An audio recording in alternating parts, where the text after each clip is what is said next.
Now guys, magluluto pala tayo ng laham. Ito po guys, yung laham. Karne ng karnero guys. Ito po guys, dapat natin i-kabukalan. Yan. Tapos, kunin natin at itapon natin itong tubig na to kasi ito yung marumi. Kasi kailangan natin ito siya bantian para hindi maamoy yung lasa ng ating karne ng karnero. Ayan po guys. Yan na po. Ito na po siya. Yan. Tapos, itapon natin yung sabaw guys. Now guys, mag-isa na tayo ng ating sibuyas. Itapon na natin yung ating sabaw na nalian kanina. At yung kaldero na to, mag-isa tayo ng ating sibuyas mga langga. Lagyan na natin ng mantika para tayo makagisa. Ito yung ating mantika ang gagamitin. Kasi wala kang olive oil. Pag may olive oil, yung olive oil sana.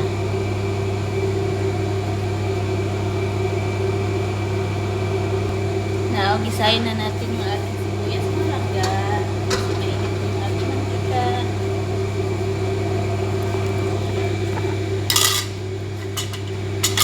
Ito na yung ating sibuyas. Para maluto natin yung ating maragahang.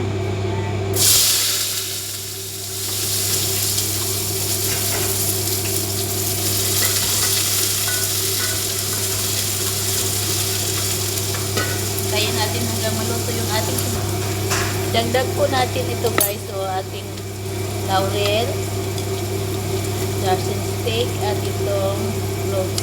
Lagay natin ito.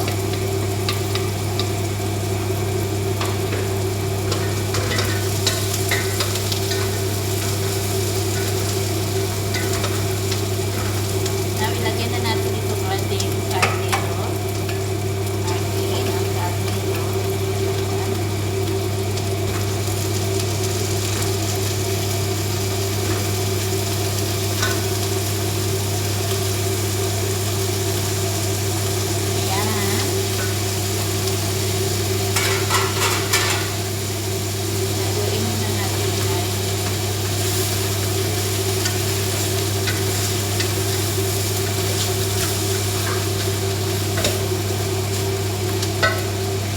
Tapos, ilagay natin yung ating mga ito yung powder seasoning.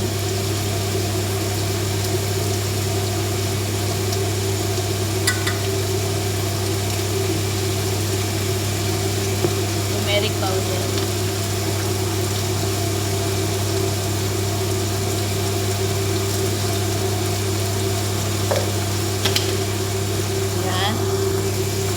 Ito naman yung para sa laham talaga ito. Sa laham mo.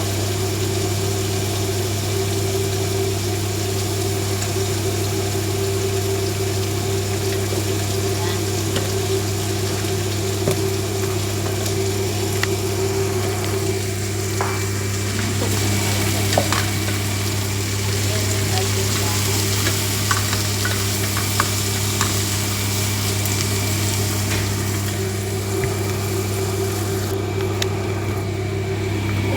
Ating laham, mga langga-langga. Ayan.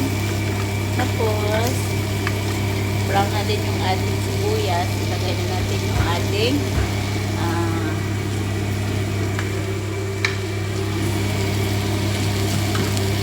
itong blender na tomato. Ayan. Pitayin na natin yan hanggang sa kaya malapot.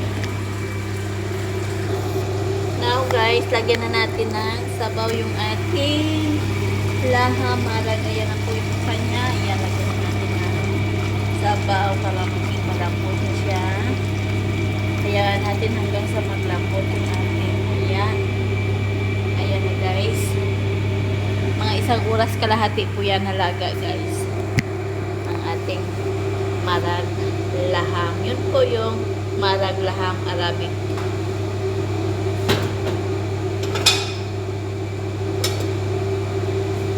Ganun po magtimpla guys ng ating marag na laham. At ito guys, lagyan natin ng tomato paste.